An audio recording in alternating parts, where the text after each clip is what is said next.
Assalamualaikum warahmatullahi wabarakatuh. Kenalkan kami dari kelompok 2 dengan NIM akhir 2. Sini kami akan mempresentasikan hasil dari diskusi kami tentang algoritma. Sini saya akan memperkenalkan dulu kelompok-kelompok kami. Yang pertama ada saya, Gani Mandala Putra dengan NIM akhir 042. Lalu ada Nadila Putri dengan NIM akhir 052. Lanjut ada Zahra Aurelia Herdiansyah dengan NIM akhir 062. Dan terakhir ada Marcella Persalintin dengan NIM akhir 072. Sini kita akan ke materi pertama yang akan dibawakan oleh Marcella. Oke, jadi kita akan membahas mengenai jurnal pertama dengan judul analisis kepuasan pelanggan dalam industri teknologi menggunakan algoritma C4.5. Jadi, apa itu data mining? Data mining diartikan sebagai proses ekstraksi informasi dari berbagai kumpulan data yang besar.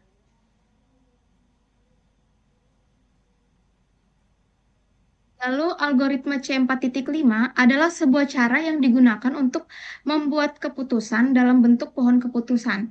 Pohon keputusan ini adalah diagram yang menyerupai pohon. Lalu pohon keputusan ini dapat membantu kita untuk mengambil keputusan atau membuat prediksi berdasarkan data yang sudah ada. Lanjut ke metodologinya. Jadi dalam penelitian ini kami menggunakan pendekatan data mining untuk menganalisis data pelanggan.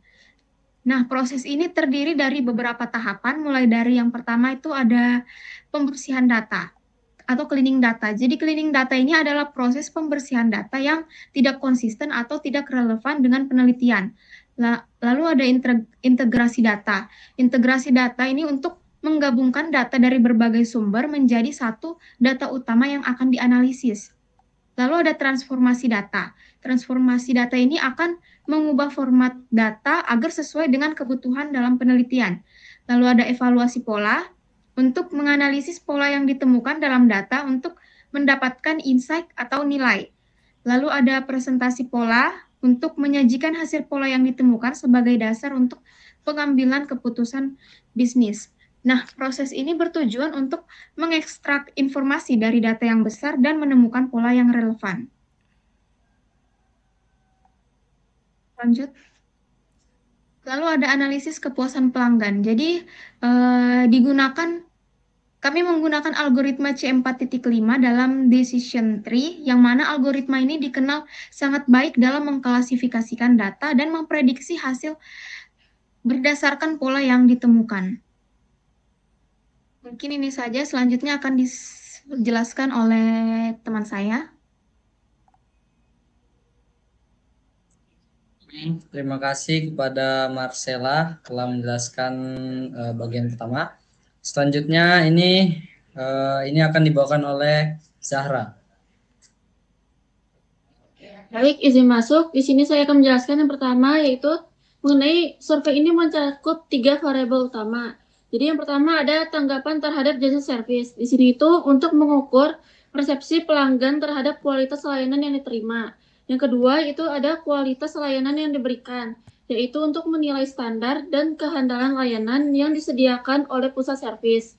Dan yang terakhir itu ada garansi serta keinginan pelanggan untuk berbelanja kembali di masa depan, yaitu untuk mengevaluasi sejauh mana pelanggan merasa puas dan memiliki niat untuk menggunakan layanan di masa depan.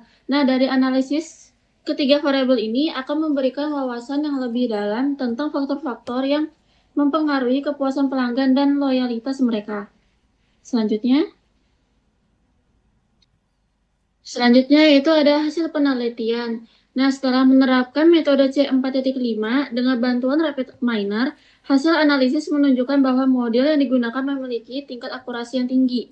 Close recall mencapai 100%, menandakan kemampuan model untuk memprediksi dengan benar semua kasus positif.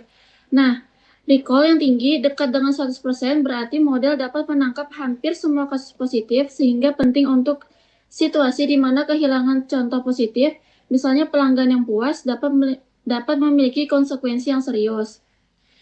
Sementara itu, class precision mencapai 88,89%, menunjukkan bahwa sebagian besar prediksi positif yang dihasilkan oleh model adalah akurat. Nah, precision yang tinggi dekat dengan 100% ini berarti sebagian besar dari prediksi positif yang dibuat oleh model itu akurat. Ini penting dalam konteks di mana prediksi yang salah atau misalnya menganggap pelanggan tidak puas padahal sebenarnya puas dapat merugikan. Hasil ini mengindikasikan bahwa model memiliki kinerja yang baik dalam mengidentifikasi dan memprediksi kepuasan pelanggan di komputer service center. Selanjutnya, yang terakhir itu ada kesimpulan. Nah, dari penelitian ini menyimpulkan bahwa penerapan algoritma C4.5 pada metode decision tree sangat efektif untuk menganalisis kepuasan pelanggan di komputer service center. Model yang dihasilkan mampu memberikan hasil yang akurat, yang menunjukkan bahwa perusahaan dapat menggunakan hasil ini untuk meningkatkan kualitas layanan mereka. Fokus utama harus diberikan pada faktor-faktor yang paling mempengaruhi kepuasan pelanggan seperti kualitas layanan dan garansi. Nah, penelitian ini menunjukkan bahwa teknologi data mining dan decision tree dengan algoritma C4.5 bisa menjadi alat yang kuat untuk membantu perusahaan memahami pola kepuasan pelanggan. Dengan memahami kebutuhan pelanggan melalui analisis data, perusahaan dapat merancang strategi layanan yang lebih baik untuk meningkatkan kepuasan pelanggan dan pada akhirnya meningkatkan pendapatan serta mempertahankan loyalitas pelanggan di masa mendatang. Itu saja dari saya kembalikan kepada moderator.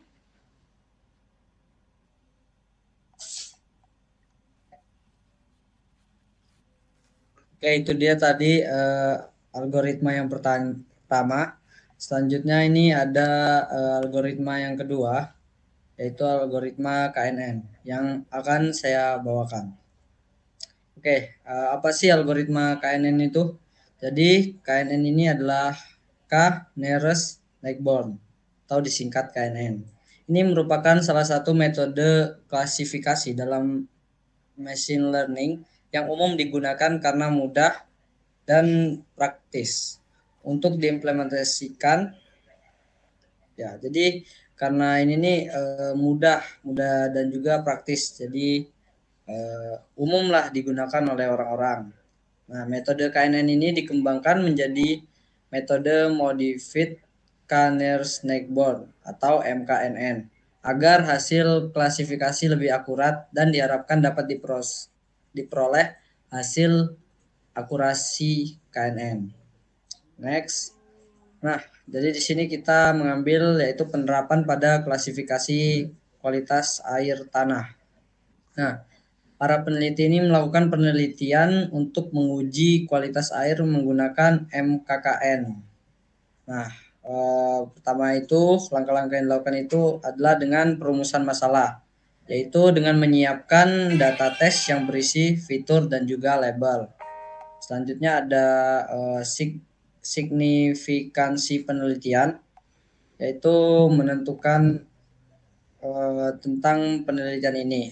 Selanjutnya ada tujuan, yaitu untuk apa dilakukannya penelitian ini. Lalu ada studi literatur, dan yang terakhir ini ada pengumpulan data dalam bentuk gambar dan juga sensor. Nah, selanjutnya ini akan dibawakan oleh teman saya lagi, yaitu Nadila. Silakan. Ya, terima kasih telah memberikan kesempatan pada saya untuk melanjutkan. Di sini ada metode penelitian beberapa metode penelitian yang digunakan oleh penulis. Yang pertama ada pengumpulan data. Jadi di sini data dikumpulkan melalui studi literatur dan pengumpulan langsung di Desa Cibangkong. Di sini mencakup data gambar dan sensor. Gambar diolah menjadi grayscale atau abu-abu, kemudian diterapkan contrast limited adaptive histogram equalization atau disingkat CLAHE untuk meningkatkan kontras dan dilakukan ekstraksi fitur seperti rata-rata dan deviasi standar, skewness, dan kurtosis. Next. Lalu ada penerapan knowledge discovery in databases. Proses KDD digunakan untuk menganalisis dan mendapatkan informasi baru dari data kompleks yang meliputi pemilihan data, pembersihan, dan transformasi. Selanjutnya ada Modified K-nearest neighbor atau algoritma MKNN yang digunakan untuk klasifikasi melibatkan perhitungan jarak Manhattan. Lalu ada validasi data pelatihan dan pemungutan suara berbobot untuk data uji. Lalu ada hasil dan diskusi di mana distribusi data dibagi menggunakan K-fold cross validation dengan nilai K dari 2 hingga 10. Penelitian ini menggunakan K-fold 10, ya, di mana membagi 100 data menjadi 10 subset, di mana 9 subset digunakan untuk pelatihan dan satunya untuk pengujian. Lalu ada pengujian K-fold, di mana hasil pengujian menunjukkan akurasi tertinggi pada K-fold 9, yaitu 75,70% disertai dengan nilai presisi 0,35, Recall 0,43 dan V1 skor 0,40. Lalu ada pengujian nilai K, yaitu untuk menunjukkan akurasi tertinggi pada K kelima dengan 67,90%. Lalu ada kesimpulan, algoritma MKNN efektif dalam mengklasifikasikan kualitas air tanah. Ini menunjukkan bahwa kualitas air di Desa Cibangkong berada dalam kondisi yang dapat digunakan. Penelitian ini memberikan analisis yang lebih akurat tentang kualitas air berdasarkan standar Kementerian Kesehatan Republik Indonesia. Meskipun akurasi belum mencapai 80%, hasil penelitian ini memberikan wawasan berharga untuk meningkatkan akses air bersih. Penulis berkontribusi dalam konsep analitis data, metodologi, dan penulisan laporan penelitian ini. Sekian yang dapat saya sampaikan, saya kembalikan pada moderator. Oke, ini tadi hasil presentasi dari kelompok kami, yaitu kelompok dengan NIM akhir 02. Mungkin presentasi ini masih jauh dari kata sempurna. Jadi saya selaku moderator meminta maaf yang sebesar-besarnya. Terima kasih. Wassalamualaikum warahmatullahi wabarakatuh.